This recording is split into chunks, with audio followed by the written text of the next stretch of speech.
हाल पालनपुरनी વાત કરવામાં આવે તો નગરપાલિકાના પ્રમુખ તરીકે સુનીતાબેન પટેલ અને ઉપપ્રમુખ તરીકે દશરથસિંહ સોલંકીની વરણી થયા તે બાદ આજ રોજ શુભ મુહૂર્તે 12:30 વાગ્યાની આરસામાં ચાર્જ સંભાળ્યો હતો। આ પ્રસંગે પાલનપુરના ધારાસભ્ય અનિકેતભાઈ ઠાકર, નગરપાલિકાના ચીફ ઓફિસર જીગરભાઈ પટેલ, નવનિયુક્ત તથા પૂર્વ નગરસેવકો, સંગઠનના હોદ્દેદારો અને મોટી સંખ્યામાં સમર્થકો હાજર રહ્યા હતા। આ કાર્યક્રમ દરમિયાન નવા પ્રમુખ અને ઉપપ્રમુખોનું ફૂલહાર પહેરાવી તેમજ મોમેન્ટો આપી સન્માન પણ કરવામાં આવ્યું હતું, જેમાં ઉપસ્થિત આગેવાનો અને કાર્યકરોએ શુભેચ્છાઓ પાઠવી હતી। આ અવસરે પ્રમુખ સુનીતાબેન પટેલ અને ઉપપ્રમુખ દશરથસિંહ સોલંકીએ શહેરના વિકાસ માટે બાકી રહેલા કામોને ઝડપી ગતિએ પૂર્ણ કરવાની ખાતરી પણ આપી હતી। આ કાર્યક્રમમાં ઉત્સાહભર્યો માહોલ પણ જોવા મળ્યો હતો। આજે પ્રમુખ તરીકેનો ચાર્જ સંભાળ્યો છે એ બદલ હું પહેલા તો પાલનપુરને સર્વાંગી વિકાસ માટે હું મારી પહેલી પ્રાથમિકતા રહેશે અને પાલનપુરના જે કામો બાકી છે વિકાસના એ હું તત્પર સારી રીતે કરીશ।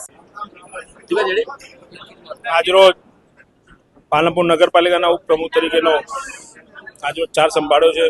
આ તબક્કે હું સૌ ભારતીય જનતા પાર્ટીના પ્રદેશના નેતૃત્વ, જિલ્લા નેતૃત્વ, પાલનપુરના ધારાસભ્ય શ્રી અનિકેતભાઈ ઠાકર સાહેબ, પાલનપુર શહેર ભાજપની સમગ્ર સંગઠનની ટીમ, અમારા 27 અમારા ભારતીય જનતા પાર્ટીના નગરસેવકોનો બધાનો હું દિલથી ખૂબ ખૂબ આભાર માનું છું।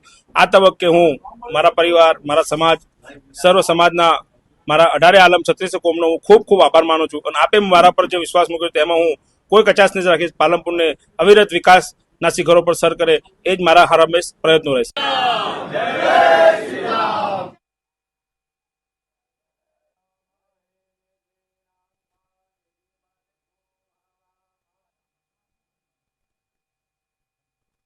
તો આપને જણાવી દઈએ કે પ્રમુખ અને ઉપપ્રમુખની વરણી થયા બાદ તે લોકોએ જિલ્લાના લોકોને આશ્વાસન પણ આપ્યું છે। આગેવાનો અને કાર્યકરોની મોટી ઉપસ્થિતિ પણ રહી હતી। તે લોકોના કાર્યક્રમમાં નગરપાલિકાના હોદ્દેદારોની સુનીતાબેન પટેલ પ્રમુખ તરીકે કાર્યભાર સંભાળ્યો છે। તેમાં ઉપપ્રમુખની વાત કરીએ તો દશરથસિંહ સોલંકી ઉપપ્રમુખ પણ બન્યા છે।